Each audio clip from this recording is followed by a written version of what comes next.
A quiet stretch of water off the Mississippi coast just gave up a piece of the truth.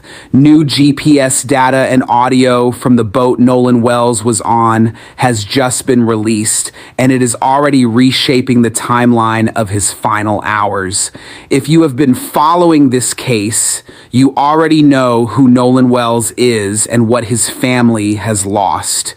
Today, we are not revisiting the basics. We are breaking down exactly what this newly released evidence tells us, minute by minute. Before we go further, ladies and gentlemen, if you care about cases like this getting the attention they deserve and want justice for Nolan Well, hit that like button right now and make sure you are subscribed to Crime Chronicles.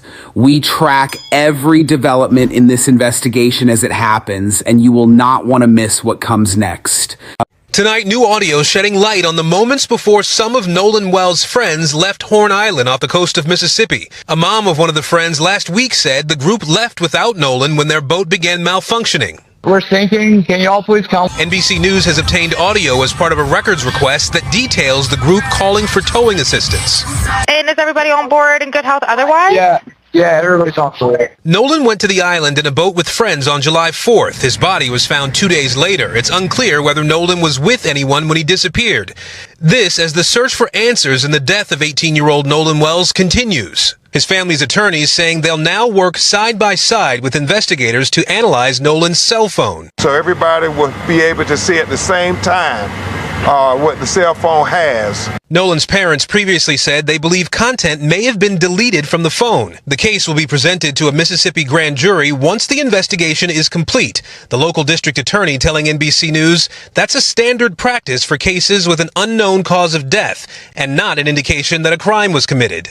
Jackson County Sheriff John Ledbetter says his team has interviewed several witnesses and is working to get answers for the family. Do you feel like you're getting useful information that's been helpful to figuring out what happened? Yes, sir. We're getting very useful information. According to the Mississippi Department of Marine Resources, the boat left its dock at 9:56 that morning on the 4th of July and reached Horn Island by 11:14. That much has been known for days. What is new is the return trip.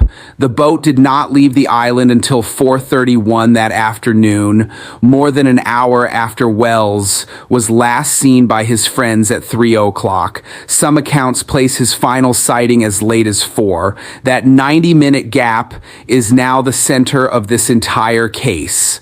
The boat made it back to its original dock at 5:44, but it did not stay there.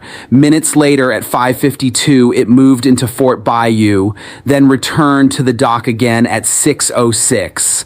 By 7:19 that evening, the boat had been taken to the Fort Bayou boat launch and then towed by land to the Biloxi residence of its owner.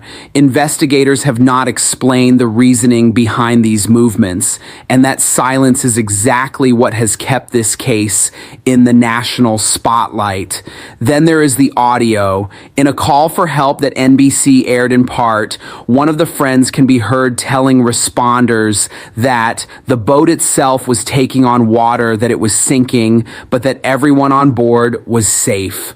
Listen closely. And is everybody on board in good health otherwise? Yeah, everybody's on board. And you will notice something. Everyone on board is accounted for. Nolan is not mentioned at all in that moment.